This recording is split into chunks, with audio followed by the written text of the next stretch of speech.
express my deep gratitude to the President for him and his entire cabinet and staff for what they have done over the past couple of weeks. A lot of people see what happens in front of the camera.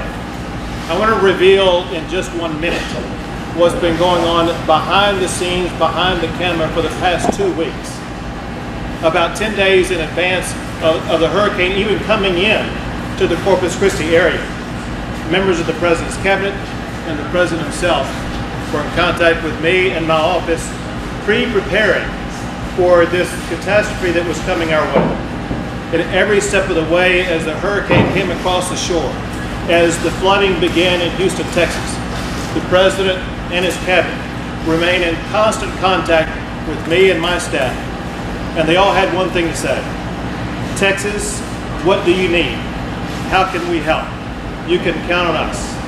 What I've learned is we can count on the President of the United States and his staff for helping Texas. Texas has been tested, but our response to this challenge has been made much more effective because of the very effective way the President and his staff has helped Texas respond to this challenge. So, Mr. President, thank you. Welcome to Texas. I appreciate it. It's so nice, Governor, and it's really my honor. This is a very special place in a special state. And Senator Cruz and Senator Cornyn, thank you very much, Senator Cornyn, for being here. We appreciate it. I know it's hard to get here for both of you. You were trapped in various locations, but we appreciate you both being here. I want to thank my staff, my cabinet. We have quite a few of our cabinet here. You know, Ben Carson, obviously, from HUD, and Tom Price and Linda McMahon, small business, which is now big business, because you're going to be, when you add them all up, you're going to be helping a lot of the people in Texas and doing a fantastic job. Thank you very much, Linda. But we have had a tremendous group of folks. Our acting director, Elaine, thank you very much for the job you've done. And a man who's really become very famous on television over the last couple of days, Mr. Long. We appreciate it very much. You have been just outstanding. And I can tell you that my folks just telling me how great your representatives have been in working together. It's a real team. And we want to do it better than ever before. We want to be looked at in 5 years and 10 years from now as this is the way to do it. This was of epic proportion. Nobody's ever seen anything like this. And I just want to say that working with the governor and his entire team has been an honor for us. So, Governor, again, thank you very much. And we won't say congratulations. We don't want to do that. We don't want to congratulate. We'll congratulate each other when it's all finished. But you have been terrific, really terrific. It's great honor. And you've been my friend, too, for a long time. And with that, maybe you could say a few words. Thank you, Mr. President. So the whole community is coming together. You know, right here where the brunt of the Category 4 hurricane winds came in just north of Corpus Christi, we're already starting to affect recovery. Recovery is a slow process, but rest assured that we're doing everything we can to unify our efforts down to support, you know, the local responders, the first responders that we have here. Yesterday I put eyes on the ground down in Rockport. We already have points of distribution flowing. We're working in conjunction with the Governor's National Guard, where FEMA's supplying meals and water, and the National Guard is helping to run those distribution points. That's how this system works.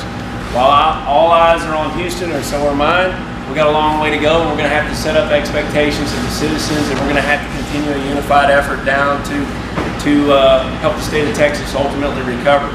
So very quickly, the objectives stay the same. The event, unfortunately, to the north of us is not over. We're still in a life-saving, life-sustaining mission. We're very aware of the issues at the convention center, but let me be clear, this is not the Superdome. The convention center, we are sustaining food. They have food. We're security. I have an incident management team inside the city of Houston as we speak. And more people are being moved to shelters to stabilize the situation. The next thing is that we're pushing commodities. Once the water goes down, we'll continue to push not only commodities, but also help to get people registered in the system to receive assistance from all of us. You know, assistance doesn't just come from FEMA. It comes from many organizations who are represented here today by Secretary Price, Secretary Carson, and others. The next thing is that we're looking at power restoration. We're maintaining security.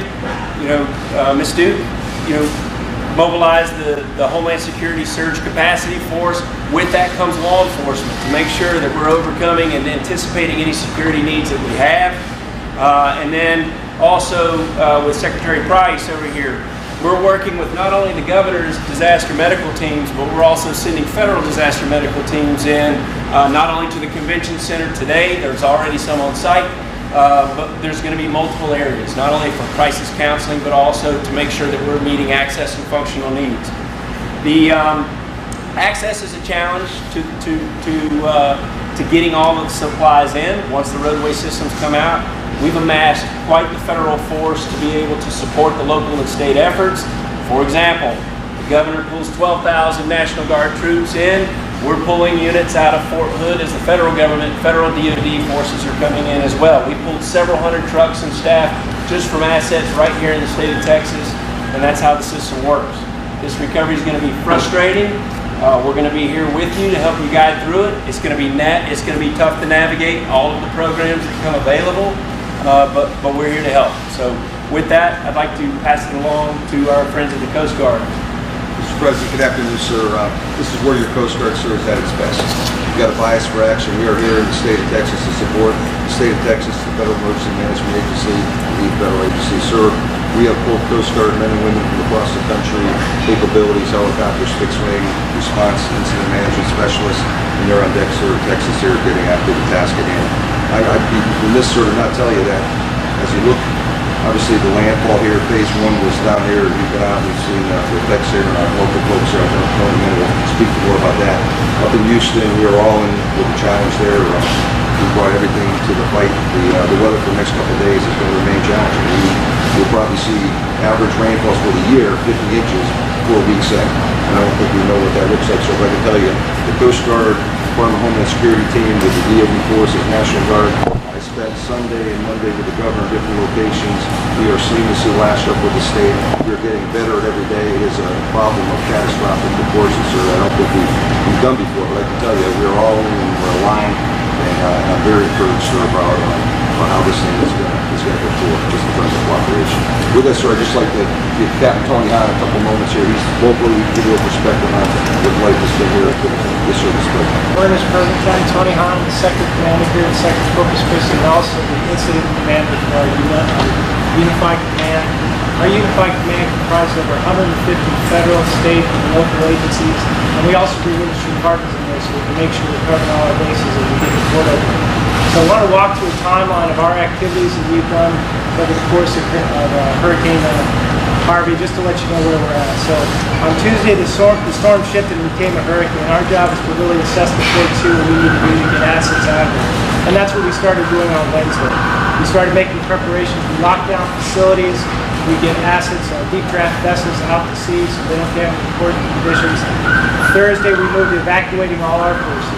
Push our forces out of harm's way and our people so we can come back in after the storm and help, as soon as we can. On Friday, we moved our boats and aircraft away from the storm so they could immediately respond. So now Harvey was upgraded to Category 4 hurricane. Our team was bunkered down in Robstown, Texas. We do a continuity of operations in Robstown, about 20 miles or so from here. We practiced that many times, so we're ready to do that. When Harvey made landfall, several ships that were moored in Corpus Christi broke their moorings, and mariners in distress were calling us for help. At that point, we had to wait till the parameters changed, but we sent our helicopters north, and we saved 19 mariners' lives that night. Later on Saturday morning, we began our port assessments, and the conditions weren't good for getting boats on the water. With our O-fronts and among the damage, we noted a grounded drill ship in the front of the Corpus Christi channel, so that's a major challenge for us. We continued overflights to respond to search and rescue calls on Saturday, and the weather conditions wouldn't allow us to really get on the water for us to try and get the port open, and we're working on that. So Sunday, now the storm shifted up to Houston, and so we surged all our search and rescue resources out of Alice, Texas, up to Houston, and we're helping every way we can with that effort by surging resources. We're using our fixed wing assets down here to run logistics runs all over the state to make sure that the operational commanders are using what they need. Additionally, we brought our boats up from the south so we can start our operational activities here now that the storm's gone. So Monday, we started to check our water operation with our partners. You know, it's a huge emphasis to get the port open for commerce and for all the activities we do at the port. So our partners at the Army Corps of Engineers began their surveys of the channel, checking for shoaling and obstructions, and our ace navigation team started their evaluations of marking the water and all the buoys and the channel markers, just to make sure when we open the port it's safe. So far we found over 180 ground investments. Of those, our major concern is that large drill ship that's at the mouth of the Corpus Christi Channel. Last night, the tide came up, winds came out of the bands from the storm, and it actually raised itself and drifted over the other side of the channel. So salvaging that was a big priority for us. Additionally, we're working with the Texas General Land Office on all the pollution activities.